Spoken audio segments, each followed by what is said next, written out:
All right, let's welcome in Tom Murphy this morning here to the Morning Rush. Tom, we appreciate you always joining us. A lot of recruiting talk. I know that's not your specialty necessarily, but I do want to ask you, just talking with Sam Pittman yesterday during the National Signing Day press conference, or the early signing day press conference, what's your sense of him and his staff feeling accomplished of where their class currently sits?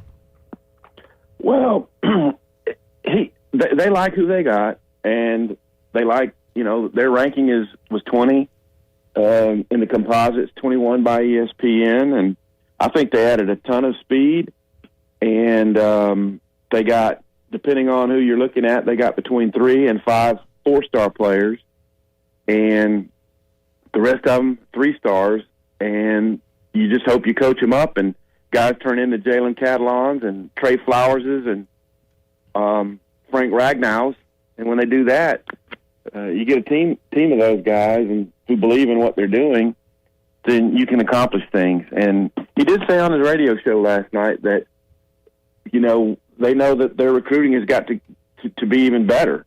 So when Chuck Barrett referenced the ranking, Sam was like, well, we know that's not good enough. We got to get better. And so they're aiming for the stars, y'all. And I just think they have some difference makers at the skill positions with the guys like Sanders and Jackson and Green, a home run hitter over in Oklahoma, guys who are used to winning, and that they want to add a little bit more beef on both sides of the line to finish out the class.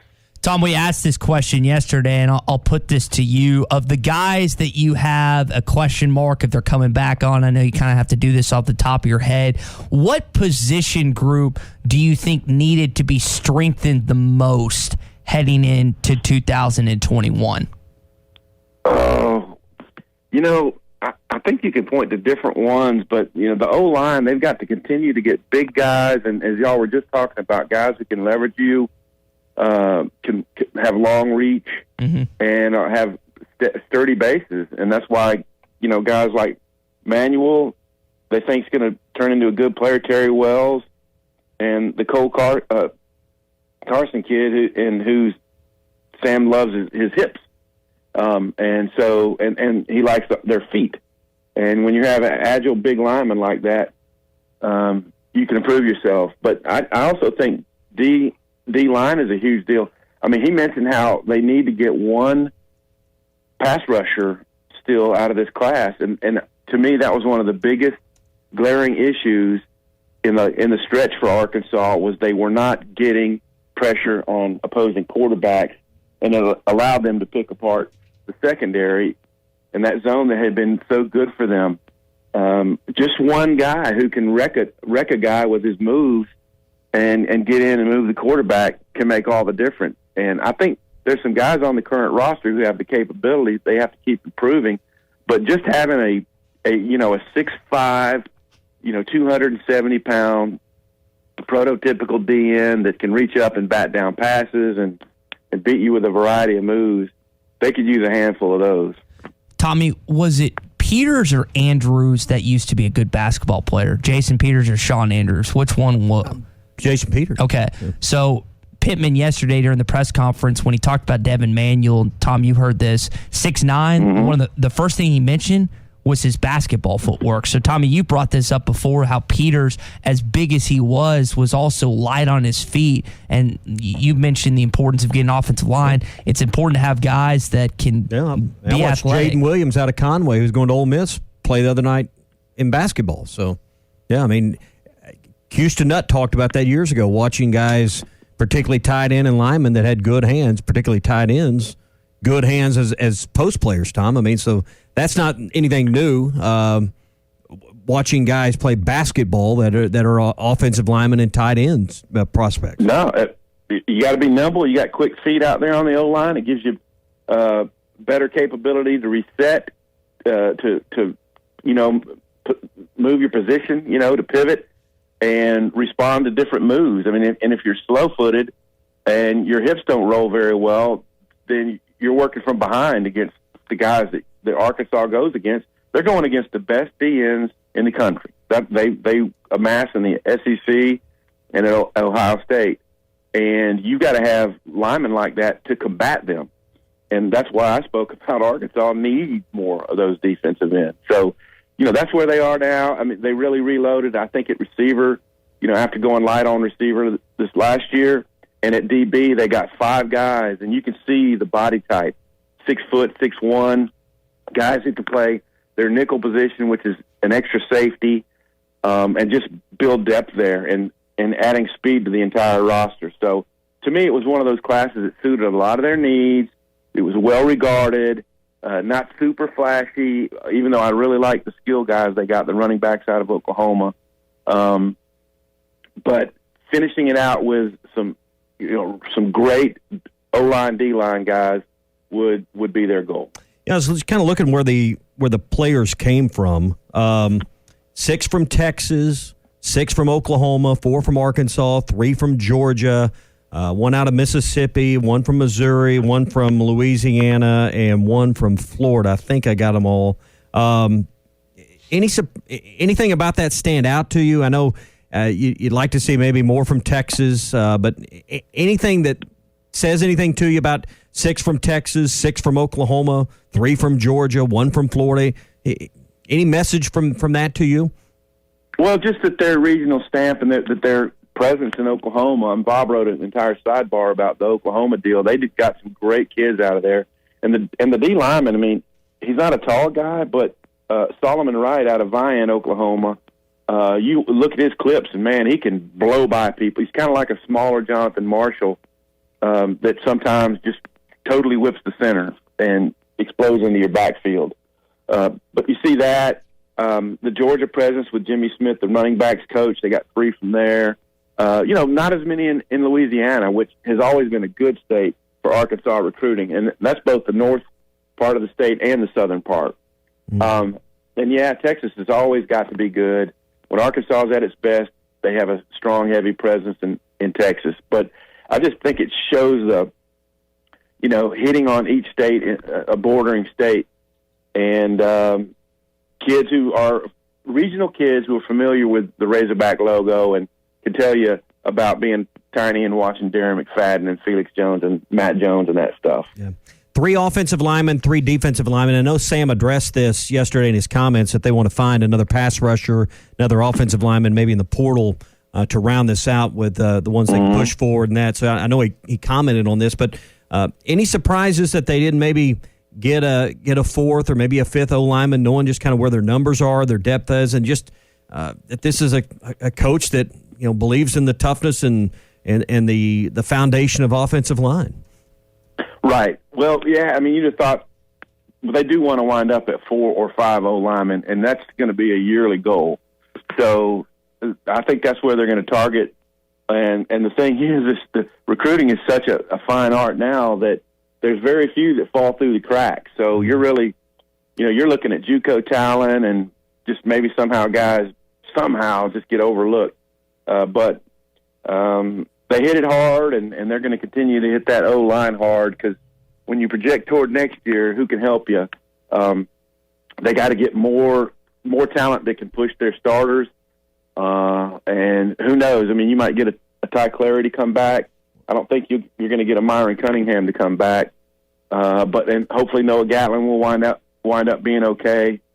And then you can start building your depth, and maybe the Currys and St. John's and Hendersons start to flow into your depth your 2 deep next year. The one thing I like about maybe going and getting that 4th or 5th guy out of the portal or JUCO is you're going to get more of a developed player physically, and I think that's important right now. You know what you're getting, someone that's a year or 2 older and probably 30 pounds heavier, and I think that's what you need right now. It's not someone that needs a year in the weight room that's 306. You need someone that's 326, 336 already, and someone that's more of an SEC body, and that's what you can get in the portal that you can't necessarily get out of high school.